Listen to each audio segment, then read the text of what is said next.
తిరుపతి తిరుమల దేవస్థానం హిందువులకి ఒక పవిత్రమైన స్థానం. కానీ అట్లాంటి పవిత్రమైన స్థానంకి అపవిత్రమైన చేయనికి చాలా కుట్రలు జరిగినాయి, గతంలో కూడా ఇప్పుడు కూడా. అప్పుడు వైఎస్ఆర్ రాజశేఖర్ రెడ్డి గారు సమయంలో కూడా ఇది 7 కొండలు కాదు, ఇది 5 కొండలే అని అప్పుడు కూడా ప్రచారం జరిగింది. దాని తర్వాత జగన్మోహన్ రెడ్డి ముఖ్యమంత్రి అయిన తర్వాత ఒక పెద్ద అపచారం జరిగింది. లడ్డుల్లో వేరే వేరే జంతువులు మాంసంతో తయారు చేసిన ఆయిల్ కలిపినారని అంత పెద్ద అపచారం కూడా జరిగింది. అది కాకుండా తిరుపతి తిరుమల దేవస్థానం ప్రాంగణంలో ఏరియాలో కన్వర్షన్ జరుగుతుంది, అది కూడా జరిగింది. అది కాకుండా వేరే మతమోలు గుడి ప్రాంగణంలో పనిచేస్తున్నారు, జాబ్లు తీసుకుంటున్నారు, అట్లాంటి కూడా కొన్ని ఇష్యూస్ జరిగినాయి. ఇప్పుడు కొత్తగా ఒక ఇష్యూ, ఒక వీడియో వైరల్ అవుతుంది. ఒక ముస్లిం సమాజానికి చెందిన ఒక వ్యక్తి తిరుమల అట్లాంటి కొండపైన నమాజ్ చదువుతున్న అట్లాంటి ఒక వీడియో వైరల్ అవుతుంది. నేను చాలాసార్లు తిరుపతి తిరుమల వెళ్తా, మధ్యలో ఒక చెక్ పోస్ట్ ఉంటుంది. ఒక ఎమ్మెల్యే ఉంటే కూడా అక్కడ వెహికల్ మొత్తం చెకింగ్ అవుతుంది. మేము కూడా దిగాలి, మా మొత్తం సామాన్ కూడా బయట పెట్టాలి. ఒక్కొక్క సామాన్ చెక్ చేస్తారు, ఒక్కొక్క బ్యాగ్ చెక్ చేస్తారు, మంచిది అది.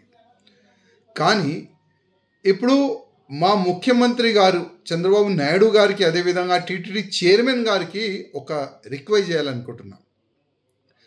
చాలామంది వేరే వేరే ట్రావెల్స్తోని వెహికల్ మాట్లాడి తీసుకొని వస్తారు. మీరు సామాన్ చెక్ చేస్తారు, వెహికల్ ఆపుతారు కదా, అసలు ఆ డ్రైవర్ ఐడి కార్డు కూడా మీరు చెక్ చేయాలని నా ఒక నివేదిక. ఒకవేళ ఆ డ్రైవర్ ముస్లిమ్స్ ఉంటే, క్రిస్టియన్స్ ఉంటే ఇమ్మీడియట్గా ఆయనకి అక్కడి నుంచే పంపించేసేయండి. లేకపోతే మన తిరుపతి తిరుమల దేవస్థానం ఫ్రీ బస్సెస్ కూడా నడుస్తుంది. ఆ వెహికల్ కిందనే పెట్టి ఆ భక్తులు వచ్చిన వాళ్ళకి ఆ బస్సు ఫెసిలిటీస్ ఆల్రెడీ ఉంది, ఆ ఫెసిలిటీస్ చాలా బాగుంటుంది.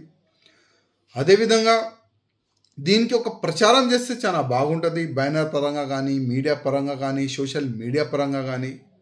వేరే మతమూలు డ్రైవర్లు కూడా ఉంటే తిరుమల కొండ పైన ఎంట్రీ లేదు, అట్లాంటివి కూడా ప్రచారం చేస్తే చాలా బాగుంటుందని నేను టీటీడీ చైర్మన్ గారికి ఒక రిక్వెస్ట్ చేస్తున్నా.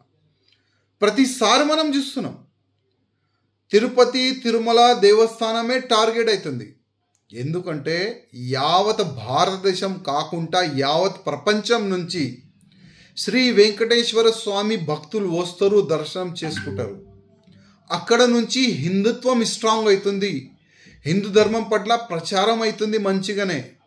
కానీ అట్లాంటి పవిత్రమైన గుడికి అపవిత్రమైన చేయనికి చాలా వరకు కుట్రలు జరుగుతుంది. అందుకోసం ప్రత్యేకంగా మా ముఖ్యమంత్రి గారికి, ప్రత్యేకంగా టీటీడీ చైర్మన్ గారికి నేను రిక్వెస్ట్ చేస్తున్నా, వచ్చే డ్రైవర్ ఐడి కార్డు మీరు చెక్ చేయాలి, వాళ్ళకి రిటర్న్ పంపించాలి ఒకవేళ ఆయన హిందూ లేకపోతే. అదేవిధంగా ఈ వీడియో వైరల్ అవుతున్న ఆ వ్యక్తిని దూడాలండి, చూడండి ఏ వెహికల్లో వచ్చిండు, ఎవరు ఏం సంగతి, ఆయనకి అరెస్ట్ చేసి జైలుకి పంపిస్తే మళ్ళొక్క వ్యక్తి ఇట్లాంటి పని చేయరు. నేను ఆ విధంగానే అనుకుంటున్నా. ఇమ్మీడియట్గా ఆ వ్యక్తిని అరెస్ట్ చేయాలని నేను మా ముఖ్యమంత్రి గారికి రిక్వెస్ట్ చేస్తున్నా.